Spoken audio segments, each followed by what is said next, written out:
आज के इस टॉपिक में हम बात करेंगे इक्विटी म्यूचुअल फंड क्या होते हैं, किस प्रकार से आप अपना निवेश इक्विटी म्यूचुअल फंड में कर बहुत अच्छा रिटर्न यहां से हासिल कर सकते हैं। क्या है इक्विटी म्यूचुअल फंड, क्या कितनी इसमें रिस्क रहती है, कितना इसमें आपको रिटर्न मिलता है, और 2023-2024 के बेस्ट इक्विटी म्यूचुअल फंड के बारे में भी हम बात करेंगे कि आपको कहां इन्वेस्ट करना चाहिए जिससे कि आपको अच्छा फ़ायदा हो। यदि आप यंग हैं, युवा हैं और रिटायरमेंट के लिए बचत शुरू करना चाहते हैं तो आपका निवेश इक्विटी म्यूचुअल फंड में ज़्यादा होना चाहिए। इक्विटी म्यूचुअल फंड में उन लोगों को निवेश करना चाहिए जिनकी एज कम है। जो यंगेस्ट हैं उन लोगों को इक्विटी म्यूचुअल फंड में निवेश आप कर सकते हैं। इक्विटी म्यूचुअल फंड अपने एसेट को 65% इक्विटी और अन्य संबंधित प्रतिभूतियों में निवेश करते हैं।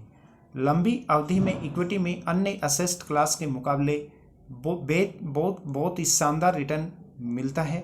साथ ही जब आप लंबी अवधि जैसे 10 साल या इससे ज़्यादा के लिए इक्विटी में निवेश करते हैं तो अस्थिरता का जोखिम भी घटता है।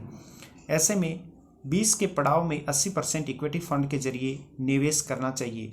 50 साल के यदि आप हैं तो उस समय आपको 25 से लेकर 40% तक आपको इक्विटी में निवेश करना चाहिए, क्योंकि इक्विटी में निवेश यदि आप कम एज में करेंगे तो आपको रिटर्न अच्छा मिलेगा, लेकिन यदि आप ओल्ड एज में इक्विटी फंड में निवेश करते हैं तो रिस्क फैक्टर ज़्यादा रहता है। इसलिए यदि आपकी एज कम है तो आप इक्विटी में आप निवेश कीजिएगा, और यदि आपकी एज ज़्यादा है तो आप फिर गारंटेड प्लान में इन्वेस्ट कीजिएगा। आप किसी भी प्लान में इन्वेस्ट करना चाहते हैं तो आप हमसे कनेक्ट हो सकते हैं। हम आपको बिल्कुल सही प्लेटफॉर्म, सही प्लान बताएंगे कि आपको कहां पर निवेश करना चाहिए जिससे कि आपको ज़्यादा से ज़्यादा फ़ायदा हो सके। यदि आप म्यूचुअल फंड SIP करवाना चाहते हैं तो आप हमसे संपर्क कर सकते हैं। Credit card, income tax return या फिर आपकी 2 व्हीलर, 4 व्हीलर, एक्टिवा, बाइक का इंश्योरेंस करवाना चाहते हैं तो भी आप हमसे संपर्क कर सकते हैं। अभी नीचे दिए हुए नंबर पर संपर्क कीजिएगा।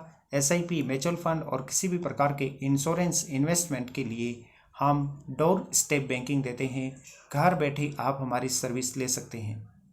उसके साथ आप मुझे फेसबुक, इंस्टाग्राम, ट्विटर पर भी फॉलो कर सकते हैं, जिसका लिंक नीचे डिस्क्रिप्शन में दिया हुआ है, जहां पर आपको बैंकिंग, फाइनेंस, इंश्योरेंस से जुड़ी हुई बहुत ही महत्वपूर्ण जानकारियां नियमित मिलती रहती हैं।